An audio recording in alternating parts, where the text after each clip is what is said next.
Hey everybody, welcome back to Reaction Reviews. Today we're looking at the brand new trailer for She-Hulk Attorney at Law, a new series coming to Disney Plus.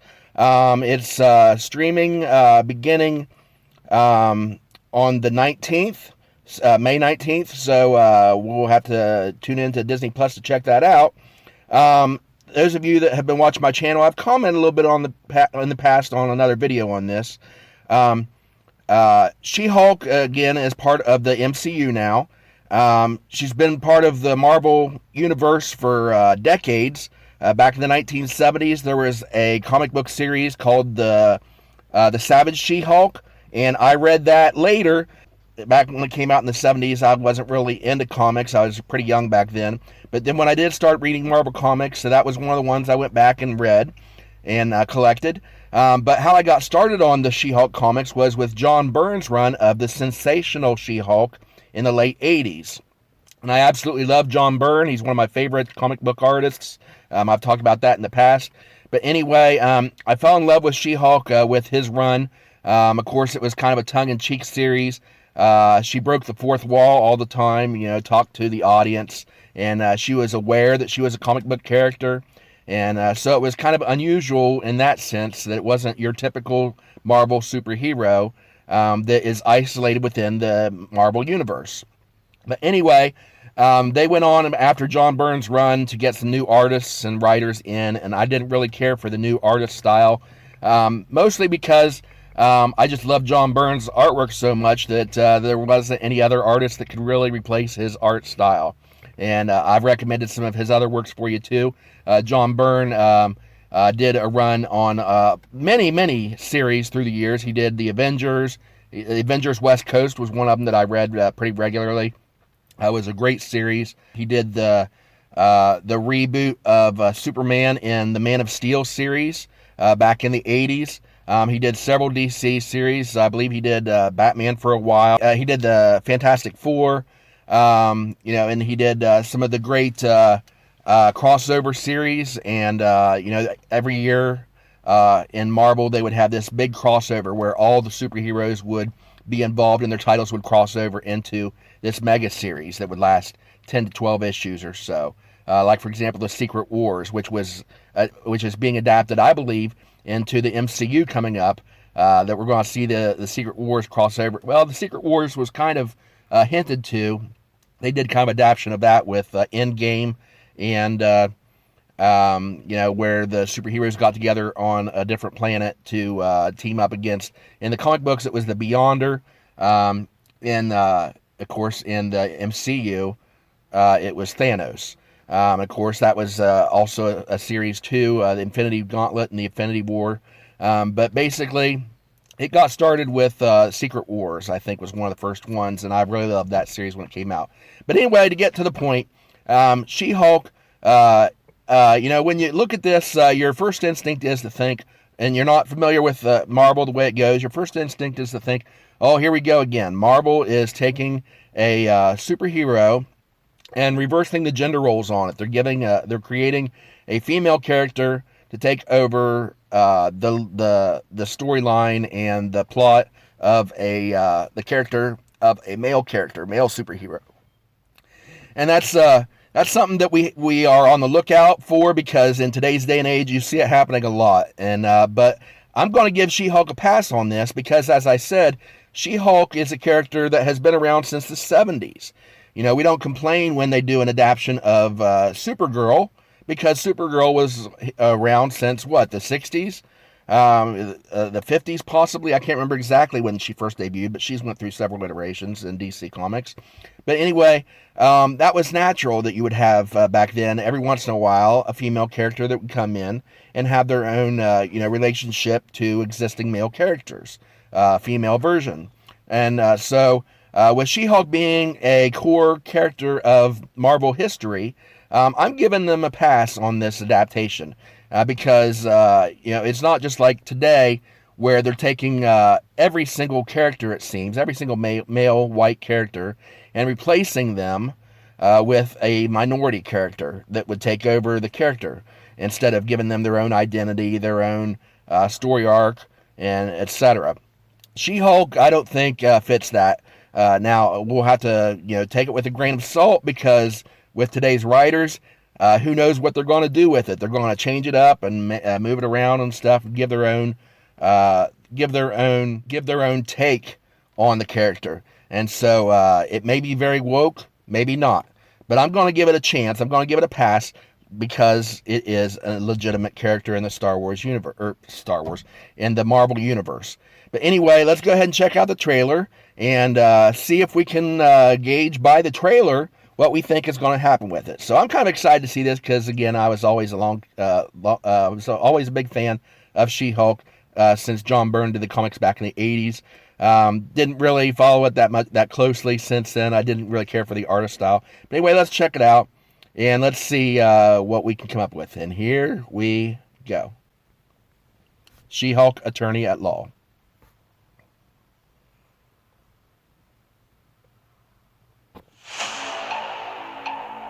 Being a superhero is a trial by fire. Is that Mark Ruffalo's voice? Who's gonna protect the world if not people like you? Okay, looking good so far. Looks like the John Byrne character. I'm Jennifer Walters. I'm a lawyer. I have great friends. Can we get some shots, please? It's an emergency. A demanding job. We just started a superhuman law division, and I want you to be the face of it. Okay, so this is the follow-up and series. a frustrating family. Because we didn't ask for this, but you still gotta deal with it. Your transformations are triggered by anger and fear. Those are like the baseline of any woman just existing. Oh. Bruce, kind of feels like if I don't transform, I'm gonna die. Yes, yes, yes. No, no. I just want to be a normal, anonymous lawyer. Can you tell us where She-Hulk is? Jen, you're a story now. The paparazzi. Girl, Looks crazy right now. You could be an Avenger. oh, I'm not a superhero. That is for billionaires and narcissists and adult orphans for some reason. Ooh, the Abomination. Is there anything more depressing than dating in your 30s? Yeah, this is the best date I've had in a while. She's swiping right on all of them. We split some fries. Let's get those to go.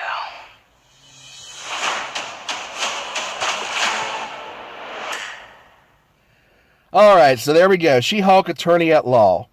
Okay, first things first. Yeah, this is the character. This is She-Hulk. It looks a lot like the She-Hulk of the comics, particularly the run after John Byrne stepped aside and somebody else took over with the what I consider the inferior artwork.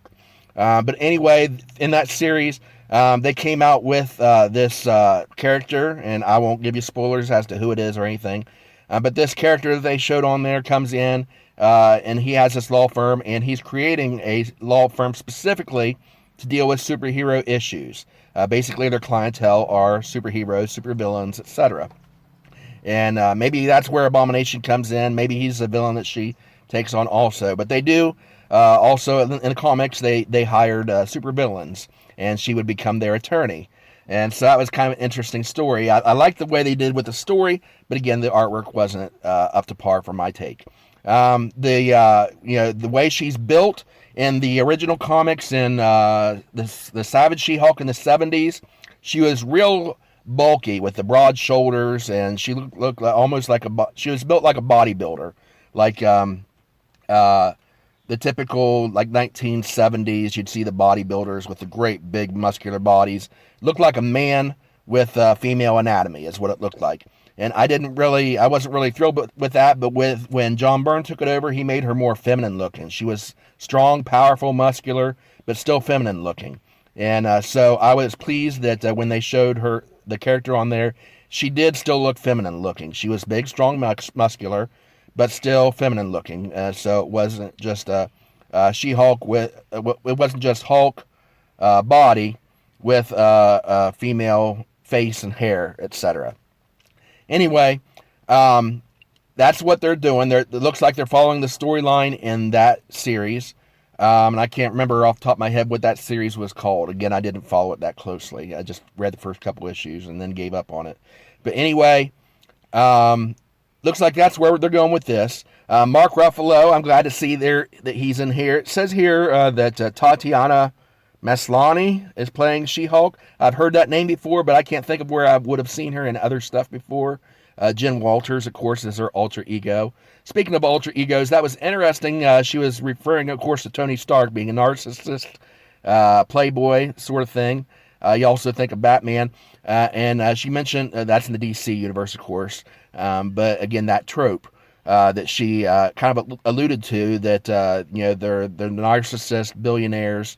And also, she said the orphan adults, orphan adult children, which I'm not sure how she would get that. If this is within the MCU and she's not breaking the fourth wall, how would she know that? Because really, the only orphans we know of would be Peter Parker, and so maybe she's referring to him because, of course, Peter Parker was doxxed as being Spider-Man. But then, if you've read, spoiler alert here, the last Spider-Man movie, No Way Home, they resolved that to where the people don't know who he is. They don't know his secret identity anymore. So how she would know that he was a superhero is beyond me, because the other ones, Superman, Batman, they're in another universe, but the superheroes that are orphans still have their identities secret. So I'm not sure how she would gauge that, unless there's others I'm not thinking of. Comment down below, by the way, if you can think of any superheroes that are adult orphans, as she puts it, that that the public would be aware of. Now, of course, with her being an attorney for superheroes, she may be aware of some of that, where the general public may not. So maybe that's the answer to that. But anyway, I'm glad to see Mark Ruffalo in there as a supporting character, tying it directly into the MCU. Also, here's an interesting thing, Abomination being back. It says here that Tim Roth is going to play the Abomination, so that's tying in the Hulk movie as well. And so, whereas that wasn't officially part of the MCU when they first launched it, it was because they did do sort of a reboot when they launched Captain America and Thor and Iron Man. But they're showing officially that it is now part of this MCU. At least the character is. So I'm interested in that, to see how they take that and how the character of Abomination evolves in here. Now, her relationships that it shows, she obviously being a big, bulky woman, is going to, be dating, if she's not dating big, bulky superheroes like Thor or another Hulk. Of course, you don't want to date your own relatives. That'd be out of, bounds. But somebody with that body type, she's going to be dating men that are of, let's say, smaller stature than herself. So it makes sense in this context that final scene it showed there with her carrying him off. It's humorous. You don't like to see that too much, the gender roles swapping. But in this context, it works. And so it looks like her character is going to be very much feminist, which was the case with Jen Walters in the original comics. So that makes sense. Again, if you're going to have a woke superhero, it would make sense that She-Hulk would be it. And so, again, I'm giving it a pass for that. It's the way the character was originally written. And so, I'm willing to give it a pass. I'm willing to give it a shot. One of my favorite female superheroes from the MCU, historically, or not MCU, from the Marvel Universe historically. So I'm anxious to see this. What about you guys? What do you think? You going to be watching it on Disney Plus when it drops? And what do you think of the trailer? Comment down below, and thanks for watching. Now, before you go, make sure that you're subscribed to this channel, because when we reach 100 subs, I'm going to be giving away a free Star Wars trade paperback to random subscribers. So make sure you're subbed so that we can do that. Make sure that your subs are not marked private. That way I can see that you're subscribed, and that you'll be eligible to win that free Star Wars trade paperback. Anyway, thanks again for watching. Like the video and comment down below. Share it with your friends, and come back next time for some more reaction reviews. Thanks for watching, and may the force be with you. I have spoken.